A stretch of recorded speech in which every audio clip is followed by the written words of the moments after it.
Hola, muy buenas noches. Soy el doctor Martín Toro Ramírez, médico anestesiólogo especialista en medicina del dolor y en anestesia regional. En esta oportunidad le quiero dar las gracias a la Sociedad Venezolana de Anestesiología, específicamente a la doctora Maribenia Seijas, quien es su presidenta, y al resto de la junta directiva conformada por el doctor Marcos Bolívar y el doctor Juan Méndez, quien es nuestro anfitrión esta noche. Pues bien, les voy a hablar hoy de los bloqueos ecoguiados de la pared torácica. Toda cirugía de pared torácica, ya sea toracotomía abierta, por toracoscopia, mastectomía, fracturas, toda lesión sobre la pared torácica generalmente es muy dolorosa y muchas veces difícil de manejar. Estos pacientes generalmente van a tener un score importante en las escalas de dolor, entre 8 y 10, dolor severo. Y como todos sabemos que el tener de manera inmediata un paciente con mucho dolor hospitalizado o en el postoperatorio inmediato tiene repercusiones sobre los órganos como el corazón, riñones, pulmón, cerebro. Sin embargo, una entidad muy importante es el dolor crónico posquirúrgico, el dolor que queda después de una cirugía. Y fíjense que en este trabajo de Rosenberg que les presento, Dolor crónico posquirúrgico, publicado en el 2022 en la British Journal of Pain, muestran la incidencia de dolor crónico posquirúrgico sobre este tipo de cirugía. La que más produce dolor, según este reporte y según los reportes también revisados anteriormente, es la amputación. Pero de segundo lugar tenemos a la toracotomía y a la mastectomía, es decir, el paciente se opera y queda por años, por un tiempo muy prolongado, con dolor crónico que le hace la vida realmente difícil. Y esto es un asunto muy importante de salud pública. Ahora, ¿qué evidencia existe o existe evidencia que los bloqueos que nosotros realizamos tengan algún efecto sobre la disminución de la incidencia de dolor crónico posquirúrgico? Pues sí los hay. El Shawarki, por ejemplo, en Regional Pain Anesthesia en el año 2025, publica donde asevera que los bloqueos interfaciales, el epidural para vertebral torácico, disminuyen la incidencia de dolor crónico posquirúrgico. Kian y colaboradores en Journal of Pain Research nos dice que el bloqueo para vertebral torácico reduce el dolor crónico posquirúrgico a los 3 y a los 6 meses de evaluado los pacientes. Kasai, en la revista coreana de dolor, nos dice que el bloqueo PEX2, que se los enseñaré a continuación, reduce la incidencia de dolor crónico postquirúrgico. RAN y colaboradores en Research Pain Management eh, nos dice que a los pacientes que se les realizó toracoscopia y fueron tratados con el bloqueo para vertebral torácico coquillado, la incidencia de dolor crónico posquirúrgico se redujo a los 3, a los 6 y a los 9 meses. Eh, con el grupo al cual pertenezco, doctor Bolívar mm, y yo nos hemos preocupado mucho sobre la incidencia de dolor crónico posquirúrgico. Hemos publicado varios trabajos al respecto. Y en estos casos queremos destacar la importancia de que el anestesiólogo conozca los bloqueos y las estrategias para enfrentar a estos pacientes y que estos pacientes no queden con dolor crónico posquirúrgico después de una toracotomía, después de una mastectomía y una serie de operaciones dolorosas que, como ustedes les enseñé en láminas anteriores. Los tres bloqueos de los cuales voy a hablar son el bloqueo epidural, el bloqueo paravertebral torácico ecoguiado y los famosos bloqueos interfaciales que están en boga. Aquí ustedes tienen una muestra de lo siguiente, las metámeras que pueden cubrir.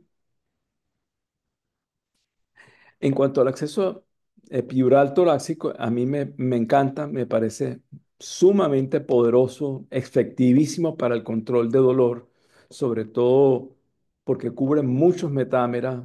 Uno puede dejar un catéter y, bueno, quienes han tenido la experiencia de colocar en toracotomía o en cirugías de mama extensa, catéter epidural torácico, los resultados analgésicos son excelentes. El acceso parasagital facilita un poquito la inserción de las agujas en estos pacientes. Y hay que tenerlo siempre en cuenta y no hay que dejar que un paciente pase dolor y hacer una peridural después cuando está reventado dolor en una sala de recuperación, sino que hay que intentar actuar colocando el bloqueo de manera preoperatoria antes de que comience la incisión y la cirugía. El bloqueo paravertebral torácico es un bloqueo que llevo mucho tiempo haciendo, ecoguiado, es sumamente interesante. Consiste en la inyección de anestésico local, 5, 6, 7, 8 cc, en la emergencia nerviosa del agujero vertebral. Por lo menos inferimos inmediatamente que podemos cubrir de manera metamérica muy específicamente a este paciente que le hacemos este bloqueo. Podemos hacer varias punciones. Es un excelente bloqueo, produce analgesia unilateral, somática y simpática y es de muy buena calidad. Podemos, como le dije, bloquear varios dermatomas. Se puede utilizar un traductor curvo o lineal. Yo he utilizado los dos. Hay que tener un conocimiento anatómico del espacio paravertebral torácico, por ejemplo, se puede hacer en plano o fuera de plano y, como le dije, se pueden hacer inyecciones en varias metámeras para cubrir los requerimientos analgésicos de este paciente que ha sido sometido a una cirugía de tórax o una cirugía de mama. Altamente recomendado. Fíjense, en este caso, nosotros nos vamos a encontrar colocando el traductor de manera longitudinal o sagital. Hay dos formas de hacerlo. En este caso, ustedes ven aquí en la imagen un traductor lineal. Yo puedo usar tanto el lineal como el curvo, como les dije anteriormente. Lo podemos colocar a unos centímetros de la apófisis espinosa y visualizamos la costilla. Al visualizar la costilla, nosotros bajamos un poquito el transductor y vamos a ver la apófisis transversa, la pleura parietal, el importantísimo ligamento costo-transverso que hay que atravesarlo y la fascia endotorácica. Y en este espacio que ustedes ven en verde, entre proceso transverso, pleura en movimiento, debemos depositar el anestésico local.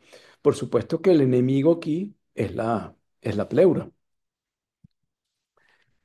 Ahora, estos bloqueos son muy populares, se han hecho muchos trabajos, hay evidencia interesantísima con respecto a la efectividad de estos bloqueos. Aquí les traigo un trabajo recientemente reportado. Ambas técnicas son efectivas para el control adecuado del dolor, inclusive el dolor óptimo.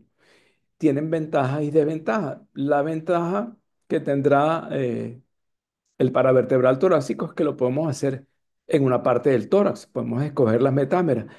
El epidural produce más cambios hemodinámicos en comparación con el paravertebral torácico, pero también es una excelente alternativa para algo un poco más masivo y mayor cobertura de dermatoma. Este es el trabajo presentado por Gabriel Evers, donde es una revisión sistemática y un estudio randomizado nos habla de la efectividad de este bloqueo aplicado a este tipo de pacientes. Los bloqueos interfaciales están en boga, emergen de manera muy interesante, cada día se hacen más y vamos a hablar de lo siguiente. Lo primero que tenemos que hablar de la fascia. Existe una fascia superficial, una fascia profunda y una fascia superficial. Esto va recubriendo los músculos y, y permiten el deslizamiento y movimiento de los músculos. Sobre todo la más importante es la fascia tóraco-abdominal. Esta anatomista italiana, Carla Stecco, tiene años haciendo investigación y resalta la importancia de la fascia. En la fascia nosotros podemos depositar grandes volúmenes de anestésicos locales. De manera curiosa, los bloqueos tienen una larga duración porque esta fascia está rica en la inervación, tiene terminales nerviosos, tiene terminales autonómicos, tiene corpúsculos de presión y está todo envuelto en colágeno. Y está activa en constante movimiento, es una entidad anatómica muy activa. De los bloqueos de los cuales voy a hablar, les voy a hablar del bloqueo PEX-1, PEX-2, el bloqueo Brilma, el Cerrato y el famoso erector de la espina, que ya probablemente muchos de ustedes lo están haciendo. Del primero que les voy a hablar es el bloqueo PEX-1, o vamos a llamarlo el pectoral 1. En este vamos a colocar la sonda debajo de la clavícula, acercándonos un poco hacia la axila y vamos a ubicar la fascia que está entre el pectoral mayor y el menor y depositar 10 a 12 o 15 cc, dependiendo de la necesidad, de anestésico local con o sin aditivo en esta zona. Un bloqueo bastante efectivo. Entonces, recuerdo, entre el pectoral mayor y el pectoral menor. Fíjense en la foto, cómo se ve dónde se coloca, y en este caso se está bloqueando en sentido cefálico caudal. Y vamos a buscar estos dos espacios o esta fascia que existe entre el pectoral mayor y menor. Pero esto ha evolucionado. Esto fue descrito por el doctor Blanco, un español que hace anestesia regional, tiene bastantes trabajos publicados. Este fue el trabajo original publicado en el año 2011. Esto como un punto de partida para todos estos bloqueos que voy a hablar ahorita. Yéndonos un poquito más en profundidad, vamos a hablar del bloqueo PEX-2. El bloqueo PEX-2 está, vamos a colocar el anestésico local entre el músculo pectoral menor y el serrato anterior. La particularidad de este espacio interfacial es que tiene ramas torácicas entre T2 y T4. Se amplía en relación, se amplía la analgesia en relación al bloqueo PEX-1. Y estaremos bloqueando el nervio torácico largo que se encarga de la inervación del músculo serrato, que va a estar anterior al músculo serrato. Es excelente para mastectomía con extensión axilar y típico y efectivo para la toma de muestra. En este caso vamos a deslizar la misma sonda lineal un poco más abajo donde habíamos colocado el, para hacer el bloqueo PEX-2 hasta cuarta y quinta costilla y vamos a identificar el pectoral menor y el músculo serrato. Un bloqueo sumamente fácil y debo decir que tenemos la pleura lejos. De manera también debemos ser cuidadosos. Este es más o menos un esquema de las áreas cubiertas. Me pareció muy interesante este dibujo. Fíjense ustedes el área que cubre el PEX-1, el PEX-2, el bloqueo paravertebral torácico, como le dije, unilateral, y el bloqueo PEX-2 y el bloqueo safeno. Safeno no, perdón, serrato. Fíjense ustedes, en rosado el PEX-1 y PEX-2, en amarillo o verde claro el bloqueo Serrato o el Brilma, el bloqueo ISP en verde, que abarca un poquito más en la región anterior y posterior. Y esto es más de lo mismo. Esta es la forma para colocar el traductor para realizar los bloqueos PEX-1 y PEX-2. Como les dije, lo colocamos en esta zona por debajo de la clavícula, yendo hacia la axila. Si queremos hacer el PEX-2, nos vamos un poquito T4, T5 y identificamos los músculos que anteriormente les di. Más imágenes para ser bien gráfico. Realmente enseñar anestesia regional en un webinar no es sencillo. Hoy en día hay muchos medios para video, libros, atlas para poder aprenderlo y simplemente es ponerse a visualizar la parte anatómica y la anatomía y empezar a hacer este tipo de bloqueos. El PEX-1 y PEX-2 son altamente recomendables porque son bloqueos sencillos. Entonces, fíjense que usted vemos aquí arriba, a su izquierda tenemos el pectoral mayor y entre el pectoral mayor y el menor depositamos anestésico local. Y si nos entramos un poquito más en profundidad, entre el pectoral menor y el serrato, bloqueando el nervio torácico largo, podemos hacer un bloqueo un poquito más extenso hacia la axila, ¿ok? Ideal para mastectomía, ¿ok? Para el control del dolor. Eh, el otro bloqueo es el bloqueo Brilma. Es una infiltración ecoguiada del plano serrato intercostal. Ahorita nos vamos inclusive un poquito más en profundidad. Ramas laterales torácicas que salen de la columna torácica. Y en este caso, a nivel de la quinta y sexta costilla, desde el punto de vista interfacial, entre el músculo serrato anterior, en los intercostales externos, nosotros colocamos en ese espacio interfacial, colocamos una cantidad de anestésicos locales que pueden ser entre 15 y 20 cc. Ideal para cirugía extensa de axila, complejo areola pezón.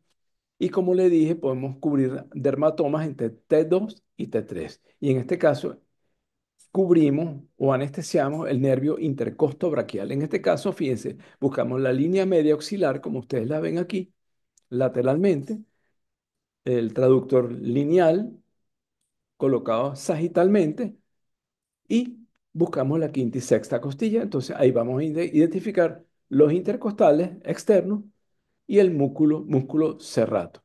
En tres espacios vamos a depositar aproximadamente 15 cc de anestésico local, con lo que querramos colocarlo, que tenga evidencia que produce prolongación del tiempo de los bloqueos. Este es el bloqueo que les digo, el bloqueo Brilma. Fíjense ustedes, eh, costilla 4, costilla 5, músculo intercostal, donde dice MIC, y arriba está el músculo serrato. Entre ese espacio, como le dije anteriormente, entre el músculo serrato y el intercostal externo, ahí depositamos el anestésico local y hacemos la hidrodisección con anestésico local. Excelente bloqueo, por cierto. El bloqueo del plano serrato es un bloqueo también sencillo. Fíjense ustedes el área de cobertura, la fascia profunda y superficial que recubren el músculo serrato, que está inervado por el nervio torácico largo, contiene los nervios intercostales y el nervio torácico largo que discurre anterior al músculo interfacial, y el nervio intercosto braquial y el nervio tóraco dorsal.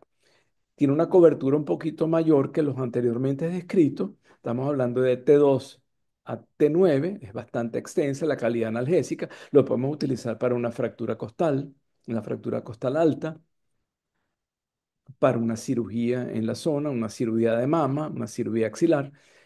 Y se va a realizar el bloqueo, se va a depositar el anestésico local. Ahorita varía un poco entre el músculo dorsal ancho y la fascia del serrato anteriormente con la sonda lineal.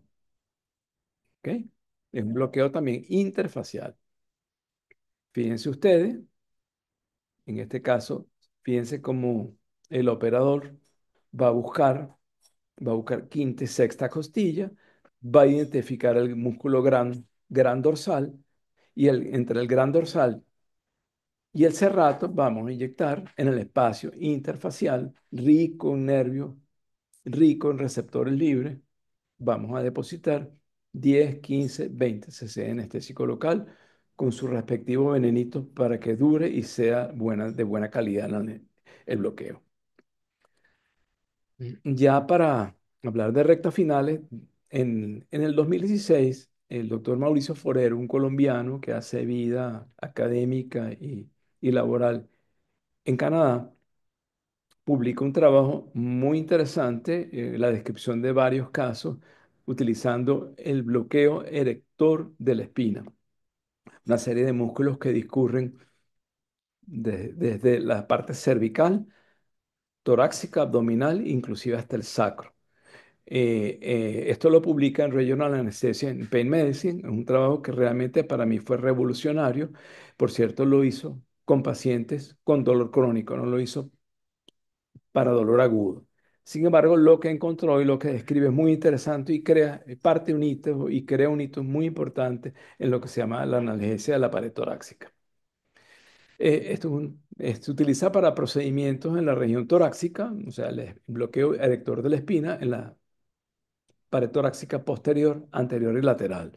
Se puede utilizar para pacientes con dolor agudo y crónico. Como le dije, esta este espacio interfacial está ubicado también en la región, se comunica cervical, torácico y lumbosacro. Podemos dejar de catéter, podemos hacerlo de manera bilateral. Yo este bloqueo lo he hecho bastante, bastante. Yo tengo he hecho muchas toracotomías dando asistencia con este bloqueo y lo que yo he visto que en algunas oportunidades la colocación del tubo de drenaje después de una toracotomía puede quedar en una zona sin cobertura analgésica, lo cual hace que la efectividad del bloqueo no sea tan efectiva. Sin embargo, el paciente, varios me han dicho, no duele la herida, pero donde tengo el tubo me duele mucho. Por lo tanto, a mí me gusta mucho para la toracotomía la peridural torácica y el paravertebral torácico. Esto lo podemos utilizar, fractura de costilla, algo muy puntual en la región, en la región torácica. Pero, por ejemplo, para mama, ya vimos el Brilma, el Cerrato, el PEX-2, son excelentes, ¿ok? Fíjense, este bloqueo, vamos a atravesar una serie de músculos, el trapecio, el erector de la espina, y en este caso, poniendo la zona longitudinal y inyectando en el sentido céfalo-caudal, nosotros chocamos, es un bloqueo bastante seguro, tenemos la pleura lejos, chocamos la punta de la aguja. Hay varias técnicas descritas, yo les hablo solamente de la clásica, ¿no? Chocamos la punta de la aguja contra la transversa y vemos como ese espacio se hidrodiseca. Aquí podemos utilizar volúmenes de anestésicos locales bastante mayores, inclusive hasta 30. Podemos dejar un catéter, podemos hacerlo de manera bilateral. ¿Ok?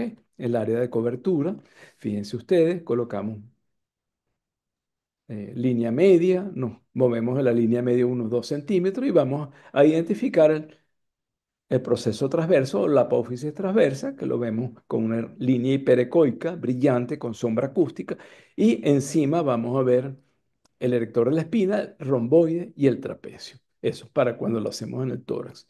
Y fíjense ustedes abajo en estos fabulosos dibujos que nos le robamos a Nisora. Fíjense ustedes cómo es la técnica de la hidrodisección. Chocamos contra como técnica de seguridad, chocamos contra la transversa y vemos perfectamente cómo se hidrodiseca. A veces se ve de maravilla, se ve muy fácil, inclusive pacientes flacos. En pacientes con panículo adiposo importante, a veces puede ser un poquito más complicado, pero se pueden hacer también. Es un bloqueo sencillo y deberíamos aprender a hacerlo todo. Este es el trabajo original de Mauricio Forero. Este es el área de cobertura. Fíjense, para una fractura puede ir muy bien. A mí no me ha ido muy bien con la colocación de tubo, se quedó insuficiente. Probablemente podemos pensar en volumen, pero yo he utilizado 25 y 30 cc, un trabajo inclusive que tenemos publicado porque en este bloqueo ISP se ha hecho de todo. Se han alcoholizado ramas, hay que tener mucho cuidado. Se ha colocado fenol también en ese espacio interfacial para pacientes con dolor crónico, por ejemplo, y con resultados variables. Para pacientes que tienen, por ejemplo, herpes zóster residual, de neuralgia posherpética. Y este trabajo es muy importante porque esta es una médico anestesiólogo uruguayo que también hace dolor, que se llama Anna Schwarzman. Ella publicó este trabajo hace unos cuantos años, en el 2019, en la Canadian Journal of Anesthesia, y ella demostró que en pacientes sanos, perdón, colocando gadolinio, esta sustancia es capaz de penetrar en el espacio epidural lateral, ¿ok? Puede entrar por el foramen. Esto como uno de los medios de comprobación de cuál es su efecto, ¿verdad? Y en conclusión, podemos decir que el paciente para cirugía torácica o de pared torácica, mastectomía, debe realizarse un buen control y un óptimo control de dolor por cualquiera de los métodos que ustedes escucharon. Pero por supuesto, con un PEX-2, no creo que, PEX-1 no creo que funcione mucho para una cirugía, sino algo muy puntual sobre la mama. La prevención del dolor crónico postquirúrgico la estamos haciendo en el momento de controlar bien el dolor, ¿ok? Realizando un buen bloqueo, siempre tenerlo en cuenta. No se justifica tener un paciente pegando gritos en una sala de recuperación donde se esté rescatando solamente con morfina. Debemos utilizar la, la multimodalidad. La multimodalidad incluye la anestesia regional, estos bloqueos que le dije. El bloqueo epidural y paravertebral torácico son excelentes. Para mí siguen siendo la regla estándar. Y recordarles toda esta cantidad de bloqueos de los cuales les he nombrado y que son muy efectivos y sirven para cierto tipo de situaciones. Eh, de manera pues que con esto termino mi charla y quedo, quedo agradecido a los doctores que me invitaron y a los que me precedieron en las charlas, el doctor Douglas Bae y al querido amigo Ovelio Quiroga. Bueno, saludos a todos, muy buenas noches.